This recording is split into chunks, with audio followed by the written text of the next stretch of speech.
Hey guys, Aaron Cybertron Zhang here, and today I'm back with another episode of Road to Ranked, where I climb the online Series 13 ladder and provide live commentary as I go.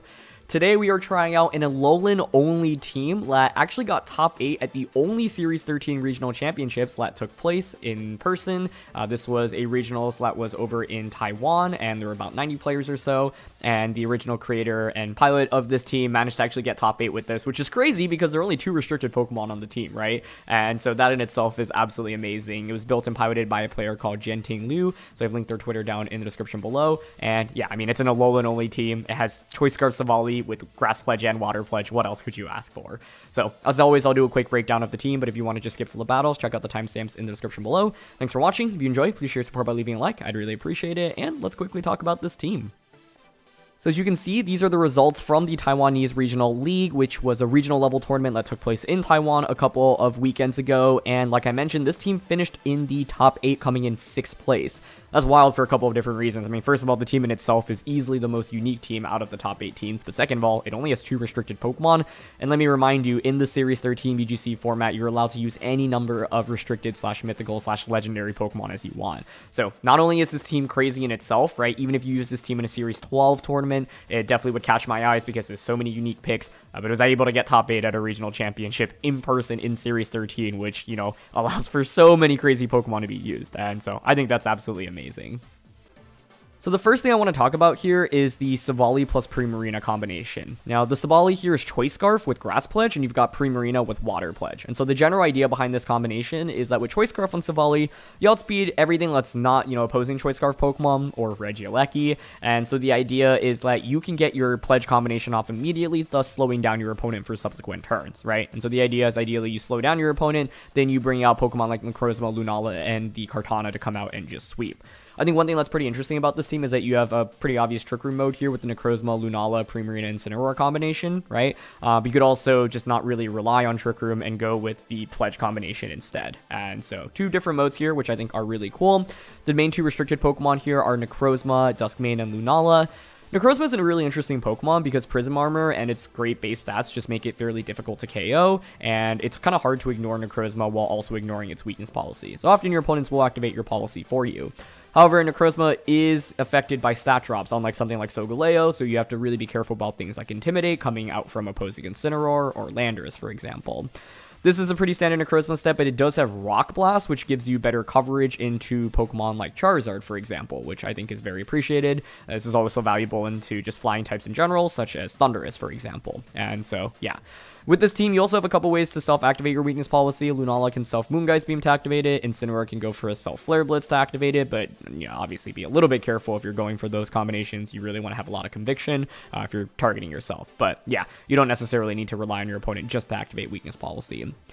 The Lunala on this team is really interesting. It's actually Cobra Berry, right? And it has Will-O-Wisp as well as Wide Guard. So normally you expect to see moves like maybe Protect, maybe Hypnosis, which got second at the World Championships, and of course Meteor Beam plus the Power-Up combination. Cobra Berry is really valuable in this format because there's so many Evoltals, and so this allows you to potentially take even a Max Darkness from Evoltal, which is really, really wild, thus allowing you to set up Trick Room, right? Because with this team, your best means of speed control are either an early Trick Room from Lunala / Necrozma, setting up the pledges with Primarina, Savali, or Kartana going for Max Airstream, and so with the Cobra, you can just survive Dark-type attacks a lot easier, and, there are a fair amount of Dark-type attacks in this format. Will-O-Wisp is cool here because I think most people just don't expect that on Lunala, and given how physically oriented this format can be with Pokemon like Groudon and Zacian, Will-O-Wisp can be super valuable. To round out the team, we've talked about the Primarina a little bit here with the Water Pledge, but you've got Moonblast and Hyper Voice. This is actually a really good Dynamax option into a lot of teams. Max Starfall is just so strong, and Evoltal is one of the most common restricteds in Series 13 in particular. And so, be able to threaten it with a super effective Max Starfall is really nice in this format. The Incineroar on this team is an Assault Vest set here. This allows you to obviously just take special attacks a little bit better and gives you more coverage in terms of your moveset. We've talked about the Savali here. You're mainly using it for Grass Pledge, but you could also use it for immediate speed control with Icy Wind, drop your opponent's speed. That combos nicely with something like Savali Kartana, maybe Savali Lunala as a lead. If you want to go for something like Scarf Icy Wind into Will-O-Wisp, for example, that's one possible combination. Otherwise, you've got Snarl to, decrease things like Calyrex Shadow Rider and Lunala special attack, and then Parting Shot if you want to just pivot out immediately. And finally, the last Pokemon on this team is just simply a Focus Sash Kartana, and the idea is that this can be a decent Dynamax option. Kyogre can actually give this team a ton of trouble, because Max Geyser is just super good into Necrozma and Lunala, so Kartana becomes a really solid Dynamax, and then, Dynamax option can just max Overgrowth. So there are a lot of different ways you can play with this team. I think one combo is asking yourself, okay, if I get the pledges up with Savali and Primarina, and I have the, speed drop for the next couple turns on their side, can I just win the game? If so, then you might want to consider Savali Primarina as a lead. I like Incineroar plus Lunala, Incineroar plus Necrozma, or Lunala plus Necrozma as a lead if I'm trying to set up Trick Room. And like I mentioned, if you're going up against faster paced teams that don't necessarily have Tailwind, you can catch them off guard with a Scarf Icy Wind into something like Kartana or Lunala. Kartana Dynamax and Lunala with the Will-O-Wisp. So yeah, I mean, this team obviously is really, really wild, and so I'm excited to try it out here. I mean, yeah, just using an Alolan team in general is wild, so I'm excited to see how well it can perform in this format, especially with only 2 restricted mons. All right. Well, I feel like we're playing Series 12 here because my opponent only has 2 restricteds, and I only have 2 restricteds as well with the team that we're using here. I'm pretty committed to using the pledge strategy. There is a Rillaboom to watch out for, but like, I just don't see how you really bring Rillaboom into this team composition. So yeah, I'm down for Savali plus the Primarina lead, Lunala plus Necrozma in the back. I think the Sableye here is actually rather annoying because it can go for Will-O-Wisp or potential like Trick onto the Necrozma. Incineroar would be really solid here, but yeah. It is funny that we're playing Series 12 here, especially because that's what the format is going to be before we finally switch over to Scarlet and Violet, which is next month. That is still so crazy to think about, but, still wanted to showcase some teams as we, finish our time off with Sword and Shield, and I just can't believe it's been almost 3 years since this game came out. Truly crazy to think about. But, looking at this matchup here, like, Kartana is really weak into Charizard. It's not that good into Zacian. It's actually quite good into Milotic, Groudon, and Rillaboom, but the thing is, you not only have to worry about Charizard, right? Because, like, a single G-Max Wildfire obliterates Kartana. Kartana can't really do anything in return. And then Sableye here provides Fake Out and Will-O-Wisp pressure as well. So I think, like, in terms of Pokemon selection, you can, make an argument for Incineroar over one of maybe Savali or the Primarina. This is where having the Will-O-Wisp on Lunala, by the way, is really interesting because we can burn the Zacian and the Groudon. Now, they don't know this, but we don't actually have Meteor Beam on the Lunala, so that's one other thing to consider. But they might be scared of it, right? So if, they have Charizard out against Lunala, they might consider switching out, for example, or protecting. It's going to be Milotic Sableye, though. Okay. Milotic Sableye is the lead, and we're going to go in Savali plus Primarina. I'm just laughing because this is, like, not something you'd ever expect to see, right? Especially in this format, but I'm down to just Grass Pledge here and Water Pledge. They might go for Fake Out here. I guess we'll have to see. But you have to respect Moonblast. And then even if they Fake Out, like, are they going to be able to knock me out, right, is the question. So, okay, they just go for Fake Out. That's fine. Milotic actually goes for Coil. Okay. Well, it's a little bit annoying. I think Hypnosis is mainly the thing I'm worried about now. That did so much damage. Oh my gosh. Okay. Yeah, I'm going to just go for Grass Pledge again and then Water Pledge again. Now here, if Sableye has Quash, things get fairly interesting, right? Because you could also just like Quash plus Hypnosis with Milotic, especially after getting an accuracy boost. I contemplated maybe going for Moonblaster immediately onto Sableye, but to be honest, this is actually a fairly passive position for my opponent. They actually go for Sunny Day, which is fine by me. So the Sunny Day obviously enables the potential Charizard in the back and decreases Primarina's damage output, but that's fine. Okay, there's Grass Pledge, there's Water Pledge. Nice. And we are going to get the knockout onto the Sableye. Maybe I should have targeted the Milotic there, but I don't actually mind removing the Sableye from the field because it's fairly annoying with Will-O-Wisp pressure onto what I have in the back. And they just go for another Hypnosis. Okay, that's fine. Okay.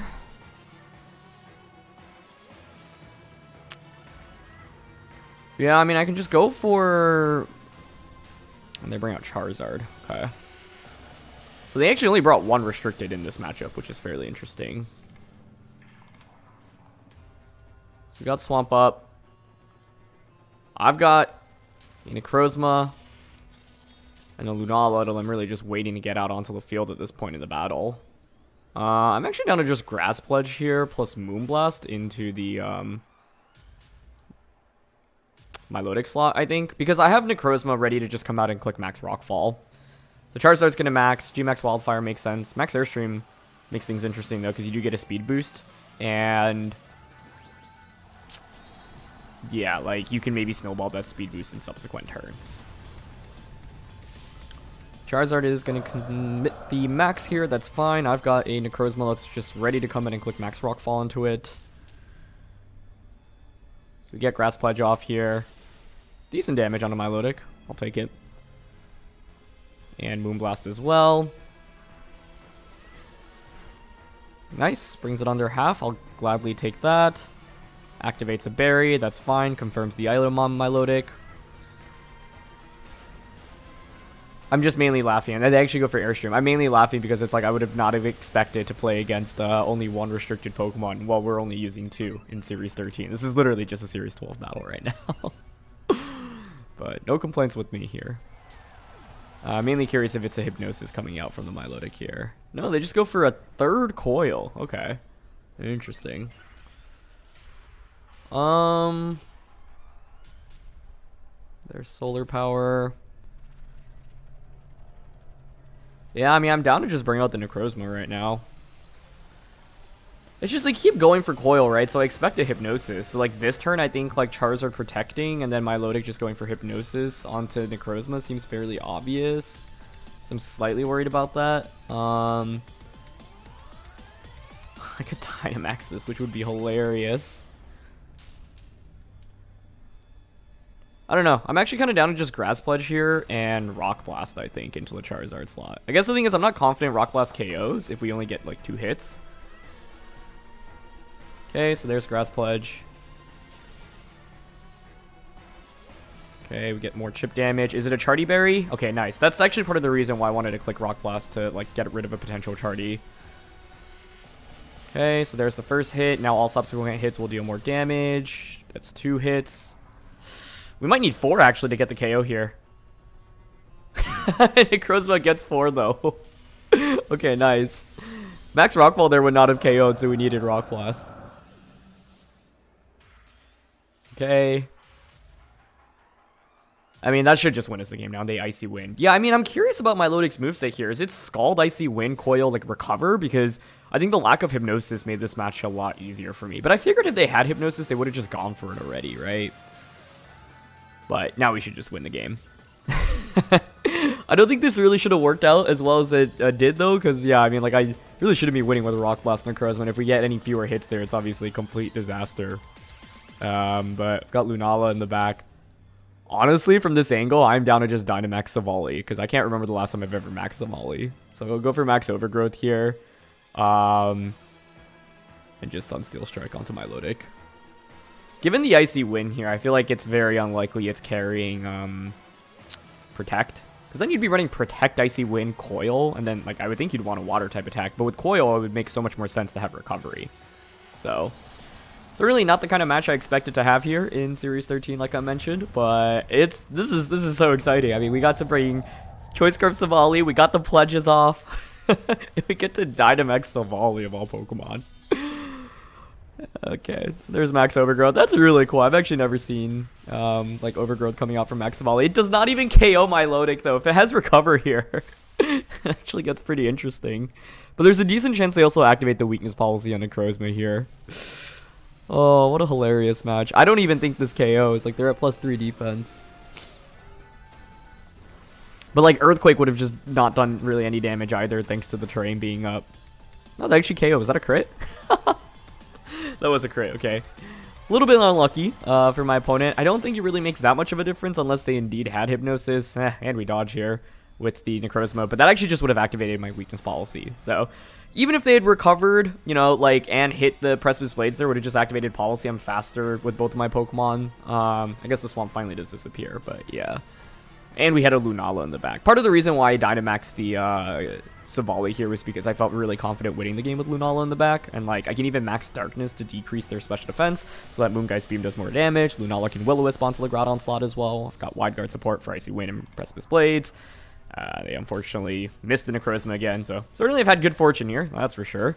As Groudon's actually faster than both of our Pokemon here, but yeah, like, I don't mind it hitting the Necrozma because it just activates my weakness policy, right? And I think if I wanted to play this a little bit smarter, the right approach would have been Dynamaxing the Lunala, actually, for Max Phantasm, and then, like, switching out Savali. But, yeah. Okay, Sunlight fades. I would Wide Guard Lunala in the back. Like, even if, you know, Groudon got a KO onto one Pokemon, I could always just Wide Guard to make sure Savali would get another attack off if the Necrozma just fainted to double Precipice Blades, for example. So, now we can just go for another Overgrowth and Sunsteel Strike. But I got remarkably lucky in this game, right? Like, they miss again onto the Savali. I am sorry. Blades this on just over 50%, yeah. Like, with Lunala in the back, I don't think any of the misses here mattered, but the crit onto Milotic certainly could have ended the game quicker, right? As in, if we didn't get the crit there and they were recovering or going for Hypnosis there, that this game could have played out pretty differently. I honestly thought Overgrowth would KO, but Savali is not very, very strong here for us. But that was a really funny match. But in the end, yeah, I did get super lucky. I hit Rock Blast 4 times, and I mean, they missed, what, 3 Precipice Blades, and I got a critical hit there. And so, ton of RNG on our side. I honestly think the only thing that really mattered was the Rock Blasts. Because I think we had a strong enough end game. So much to the point where I was like, okay, I can Dynamax Savali here rather than maxing one of my restricted Pokemon. But yeah, let's see what their team was here in the end. So it was Chardy on the Charizard here. Rusted Sword Zacian, obviously. Citrus on the Milotic. Wow, Blizzard Coil, Icy Wind, Hydro Pump. Okay, so yeah, they really weren't pressuring that much that turn with no lack of recovery. So then I actually don't think the crit on Milotic really changes much. Like, they were probably just going for Icy Wind or a Hydro Pump. Which would make sense. Rillaboom here with the Life Orb, Assault Vest on Groudon here, hence why we weren't doing that much damage to it, and then the Sableye Slot here. So, yeah. It's one of those games where I think, like, yeah, the Rock Blast, like, getting 4 hits was really crucial there, because it meant we didn't need to commit a Dynamax, but, like, I think we could have won even if all the Precipice Blades hit. And as always, the reason why I just assess, like, whether or not luck matters is because if the luck did matter, then you really want to, like, dramatically change how you played, right? Because ideally you win in Pokemon without getting lucky. And so in that end game, I was like, okay, you know, even if they hit every Precipice Blades, Lunala just comes out and wins this game for us, especially with Wide Guard and Will-O-Wisp support. But yeah, like, the interaction with the Charizard was actually fairly scary there. Yeah, my instinct was that they might have had Chardy Berries, so the Rock Blast actually worked, but the odds of that aren't incredibly high. I'll gladly take it, but, you know, it's not really a reliable solution there. But I got everything I wanted to in that game. I got the Pledge off, I got the Rock Blast off, I Dynamax Savali, so I'm already content here. Okay, for this one we've got Kyogre, Yveltal, Zeraora, Kartana, Whimsicott, Landorus, Therian. Trick Room looks pretty ideal here, but it's hard to feel confident setting up Trick Room into potential Kyogre leads. One other interesting approach is actually like Savali Primarina with Kartana in the back. But basically, when I want to try to get up Trick Room, I lead with Necrozma plus the Lunala here. It's not guaranteed, though. But because they have Whimsicott, I'm not super confident with the... I don't know, the Pledge mode could work, but it's like Primarina and Savali, like all of these 4 just don't do super well into Kyogre without good speed control. I guess I could go Savali, Primarina, Kartana, but then I'm only bringing 1 restricted Pokemon to a potential 3 on my opponent's end. So, the general goal should be to set up Trick Room, Dynamax Necrozma Dusk Main, but I actually think Primarina is an excellent Dynamax option here as well, because it can max Starfall, and that in itself does a ton of damage across the board. What else? Yeah, I mean, like... Incineroar, Savali, and Kartana are just slightly awkward in this matchup. I think, like, if they didn't have Whimsicott, I'd be a little bit more inclined to go with something like Savali, Kartana, because then I could just, like, Parting Shot, Dynamax, Kartana. So, I don't know. Whimsicott, Kyogre, Yveltal, Kyogre, Whimsicott, Yveltal, those are all scary leads here. They're going to go with Zeraora and Yveltal, though. Okay, I mean, I have the Colbur Berry here on the Lunala, which is interesting.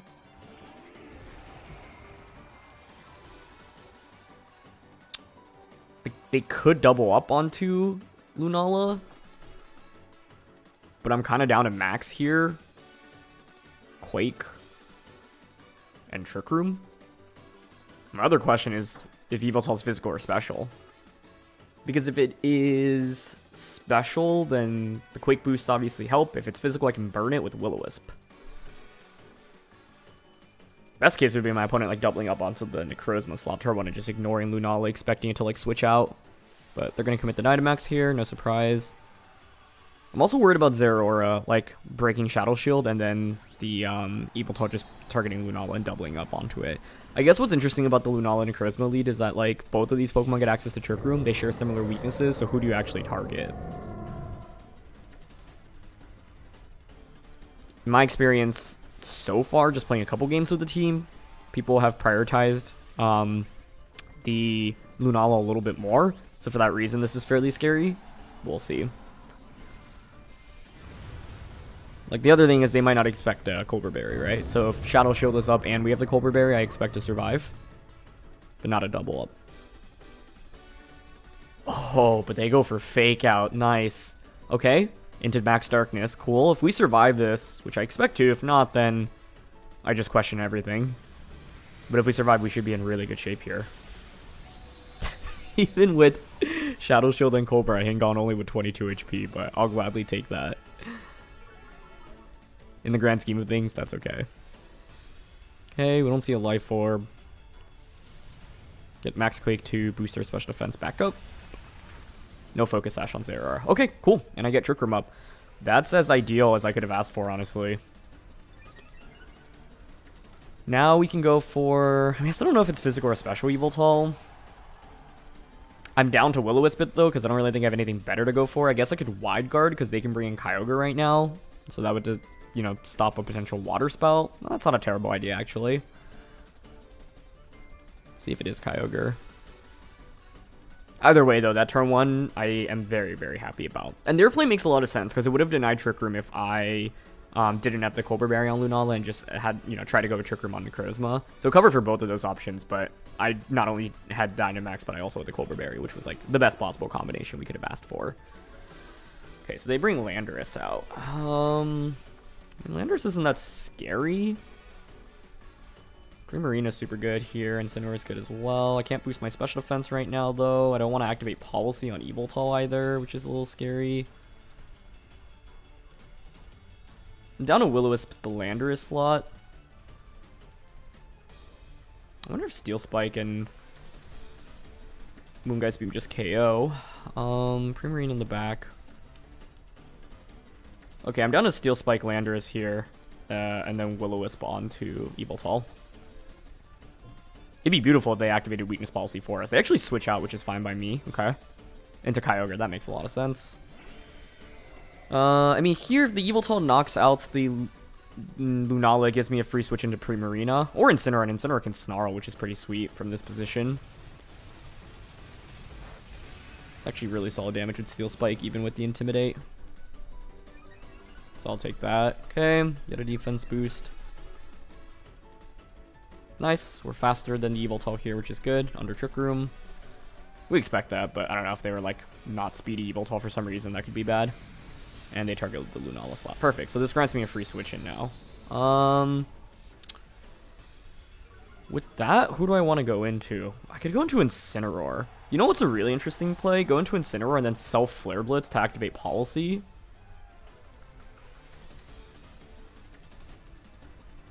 I also have Snarl. Because I could also see my opponent switching the Kyogre out back into the Lander slot right now, expecting Fake Out plus a move.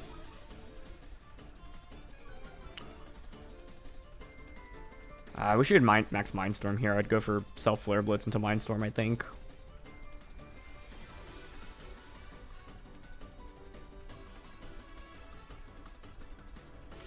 I think I'm down to Max Rockfall Kyogre here in Snarl, honestly. Covers for all options. If Kyogre stays in, then you'll be at -1 special attack. Sand will be up as well. If you switch out into Landorus, I get some free chip damage. Decrease Yveltal special attack. I've still got a couple turns of Trick Room left as well. Late game Primarina's looking really solid right now as well. They are actually just going to stay in with both Pokemon. Okay. Ends up being a strong decision by my opponent's end.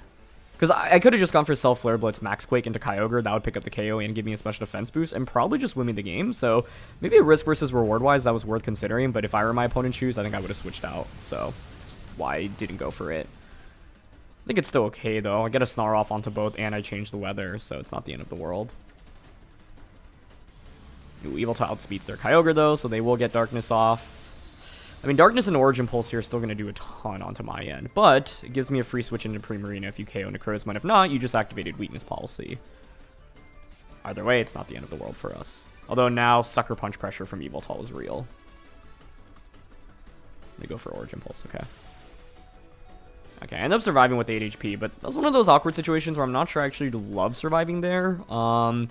Because if I didn't survive, it would grant me a free switch into Primarina, to which I can then just Moonblast. Dynamax ends on both ends now. Maybe Yveltal doesn't have Sucker Punch, but I'd be surprised. If not, though, that'd be super good for me. Double check board state. 2 turns of Trick Room left, +1 attack. I've got Rock Blast here, so I'm down to just Rock Blast plus Snarl in this position. We'll see if they have Sucker Punch. If they do, then the other question is whether or not Landorus in the back has a Protect if Kyogre faints this turn. Because if they don't have Protect, then I can bring out Primarina and just double up onto the Landorus slot for a KO, and then Primarina wins 1v1 against Yveltal.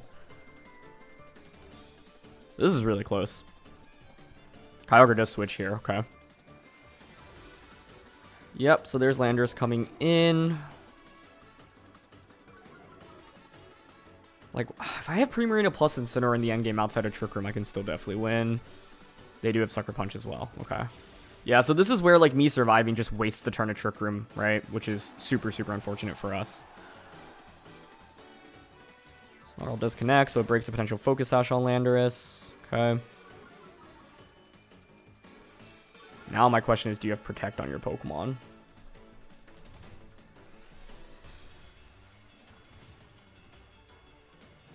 Okay, chip damage is adding fairly quickly. Up on Yveltal. Primarina's bulky here, so I can definitely take like an Earthquake from Landorus. I expect something to just Protect here, though. I mean, if Landorus has Protect, I think my opponent should win this game, so it kind of boils down to that right now. But I'm down to just Hyper Voice in this position and then Flare Blitz into the Yveltal slot. Necrozma hanging on really cost me this one. Because if I got the free switch into Primarina, it would have been a much better position. But they did a good job playing around Trick Room. Like, turn 1 went really well for me, and then the subsequent turns weren't amazing, obviously. Part of it was just being stuck out on the field with Necrozma, the Intimidate coming out from Landorus, but we'll see. If it's like choice Landorus here and Yveltal was Assault Vest this whole time, then we could still win this. Okay, Yveltal does Protect, though. Does Landorus have Protect, then? Okay, it doesn't. Or at least if it does, it's not going for it. So I will get Hyper Voice off. That does KO Landorus, okay. The problem is now I have to face a potential Thunder from the Kyogre, right? So this next turn is interesting because Kyogre can come back out. And the question is, do you just go for a Water type attack? Because Yveltal's eating up a bunch of special attack drops at this point. Given the Rain being up and me having Life Orb, Hyper Voice is probably just a double KO. Oh, although I guess I could Snarl, right? Oh my gosh, this is actually super close. We'll see if Primarina can clutch it out for us. Kyogre hanging out with just a sliver earlier also hurt. Like, I could have won by going for Self-Flare Blitz onto Necrozma and then Max Quake that turn. Would have just KO'd Kyogre and then accelerated the pace with Trick Room. I don't know. Here I'm like tempted to read like Kyogre's going to click Thunder into Primarina and I could win the game by going for Protect into Snarl. But they might just Origin Pulse plus Snarl. I don't know, though. You have to respect Primarina here. So, yeah, I think I'm going to go for Protect and Snarl. We'll see if they Thunder or just Origin Pulse. Okay, Primarina goes for Protect. They go for Thunder, okay. What's Yveltal going for? Oblivion Wing?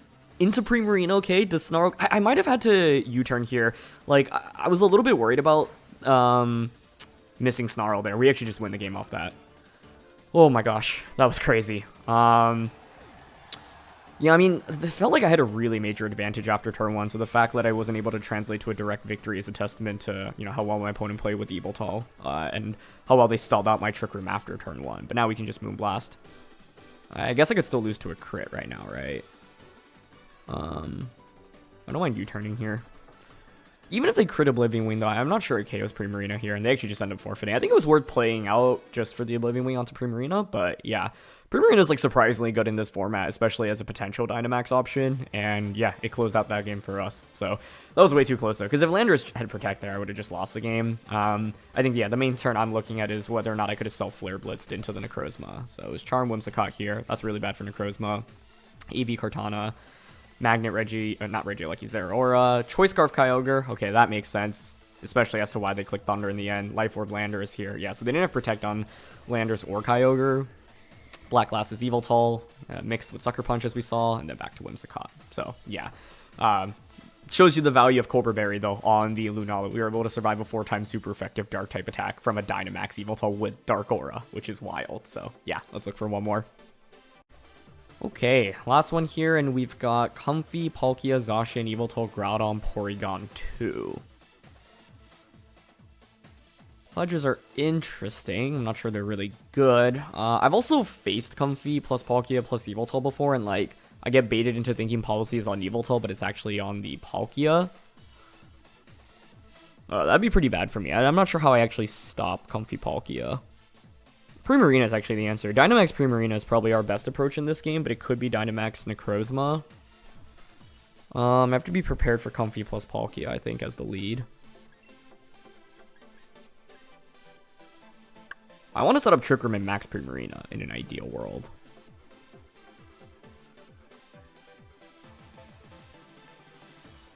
What if I go with like Lunala, Savali, Parting Shot into Primarina, and then Necrozma in the back? I think Incineroar might be a little bit better, but the thing is Incineroar is completely useless into Comfey plus Palkia. So for that reason, I don't want to bring it. But otherwise, what are we aiming for here? I'd love to see Comfey Palkia lead. Parting Shot. I guess if Primarina eats up the Geyser, it still takes so much damage. I think that is Comfey Palkia. Yeah.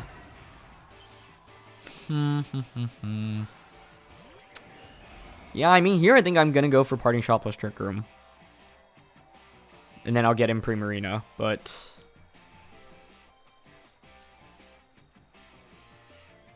I could Snarl here as well, but I really don't want to be stuck out on the field with the Savali. Like, the thing here is, who are they targeting, right? Because I could see them targeting the Lunala just to deny it from Trick Rooming, right? Try to KO with the +2 Geyser. But if I'm not confident in that and they're worried about Savali, maybe they just, like, max Geyser into Savali. My dream would be them max Worm Winning, because then Primarina would get to switch in for free, but I don't expect to ever get that going.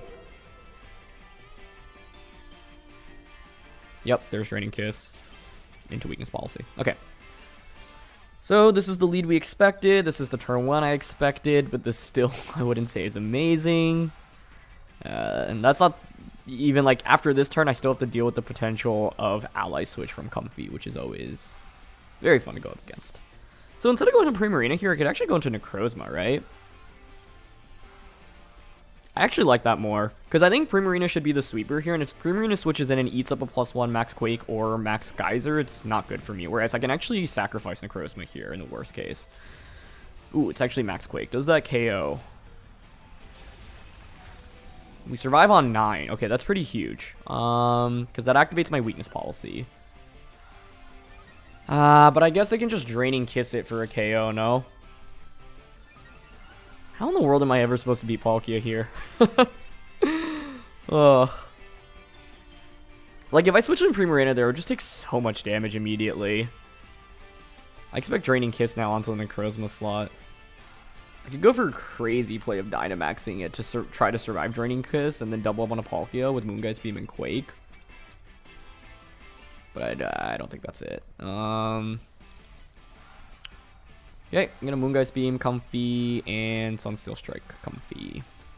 But I think Comfey just Draining Kisses my Necrozma here. Yep. That's so disappointing. We survived but just with such little HP, doesn't end up mattering.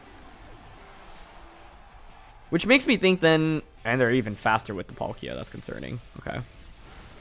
But the point I wanted to make there is like, it makes me think that then the Savali just isn't worth it. I was hoping after, you know, the special attack drop, then even like Palkia +1 isn't really that scary, but it turns out it is still fairly scary. Also, they have Max Lightning on Palkia, which means that my Primarina is toast, right? From a +1 Max Lightning this next turn. which is not ideal. That Moongeist Beam does not do very much damage. So yeah, and I tried to play towards Trick Room, but it didn't really get me anywhere, sadly.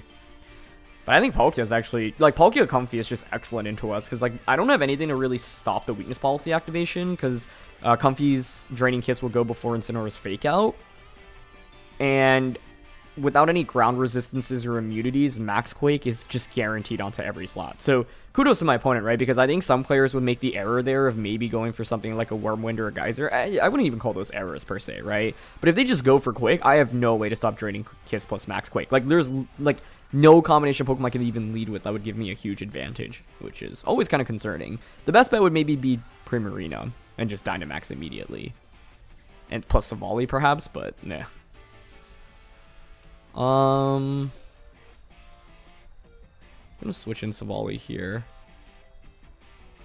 Dynamax. Starfall Comfy. I don't know, this is looking pretty rough. I've given up so many resources to set up Trick Room, but I don't even put on that much offensive pressure under Trick Room. Which is sad. But, you know, when you use a team like this, you're not going to have favorable matchups across the board. And, yeah, turns out Palkia is pretty darn good against what we're using here. It's not just Palkia, though. I think it's Palkia with a +1 special attack boost, because as you can see, that dramatically sways the damage calculations, right? I think another approach in this game was actually leading Lunala, Necrozma, and just Dynamaxing Necrozma turn 1 to Steel Spike. Okay, they ally switch, but that's kind of funny because now I actually end up Starfalling into the slot. But they have a special defense boost. I don't expect this to KO unless I get a critical hit. That was good damage, though. Ugh, shame. Okay, well, the thing is Max Lightning now does less thanks to us changing the terrain. Maybe they target the Lunala slot, but makes sense for them to target Primarina. Yep, there's Max Lightning onto Primarina. Yep. That's just so much damage. Like, the other part of the problem for me here is I ran into Palkia with Max Lightning, which isn't all that surprising, because with this combination, you can just KO Kyogre, right? Otherwise, normally, Palkia's relying on Dragon, Ground, Water. Yeah, but this is just such an awkward spot right now. 2 turns of Trick Room left. Can switch back out into Lunala. Starfall. I'll Starfall the Comfy slot. I can't break through this right now. It really came down to, like, Necrozma could have just taken turn 1 a little bit better. Oh, they actually Draining Kiss into the Primarina slot. So I tried to cover for an ally switch there, but I didn't end up getting it, unfortunately. That doesn't even KO Comfy. Yeah, this duo is just so hard to break through. We haven't really fought against too many Comfy Palkias with weakness policy on Palkia, by the way, but I think it's super strong in this format. They did end up targeting the other slot as well. But I guess 2 Draining Kisses would have always KO'd the Primarina anyway, right? They crit with Spatial Rend, so not much going our way here, but that's okay. It's just how the cookie crumbles sometimes. Best bet is to hope to survive here. I guess I could always throw by ally switching as well, so I'm down to actually play towards a throw, because I'm not going to play this. I'm not going to win this game just making a consistent play. Yeah, like, Comfy's Draining Kiss here was so good offensively, right? It, like, managed to KO Primarina from the range that we were at, and also managed to KO Necrozma, so even though I set up Trick Room, I wasn't able to actually really move under Trick Room for a couple of the turns. And so, yeah, I think when people see Comfy, they only really see it as a, you know, a bot to activate weakness policy, but don't discount the priority Draining Kiss. Like, it can be super, super valuable here. So, yeah, we kind of just got swept here. The thing is, this is like a scenario where, like, I can think of some ways around Comfy plus Palkia. Like, if I were to play this again, like I said, maybe something like Savali plus Necrozma is interesting. Lunala Necrozma is interesting. I honestly maybe drop Savali and, yeah, play towards, like, a Dynamax Necrozma instead, because I can at least, like, max Steel Spike the Comfy. The other awkward thing here is, like, Palkia being slower than Lunala, although that's not really super surprising because the Lunala on this team is decently speedy. So a lot of awkward interactions here, but my opponent recognized, hey, they've got nothing for Comfy Palkia, and, like, I can just really sweep through easily and get my weakness policy enabled immediately. So, yeah, I think in a best of 3, like, I just acknowledge, okay, this isn't a great matchup, but I know that I have slightly better options, and those options include, for example, yeah, leading Lunala Necrozma, That's probably the one I like the most, to be honest, because I think even at +2, Palkia can't necessarily one-shot the Lunala through Shadow Shield. So now I can Dynamax, like Steel Spike, KO Comfy, Trick Room turn 1 with Lunala, and then maybe go from there. Still kind of tricky, though. Like, I just don't have super good damage for Palkia outside of Primarina, but the problem for me in that game was getting Primarina in safely, and the other problem was that as soon as the Palkia gets a single special defense boost, then I'm not dealing nearly as much damage with Max Starfall. But yeah, this is a really, really fun team, and, you know, obviously just quite different from what you're expecting to see in Series 13. And so yeah, thanks so much as always for watching. Details for the team in the description below. Leave a like if you enjoyed, and I'll see you all next time. All right, peace.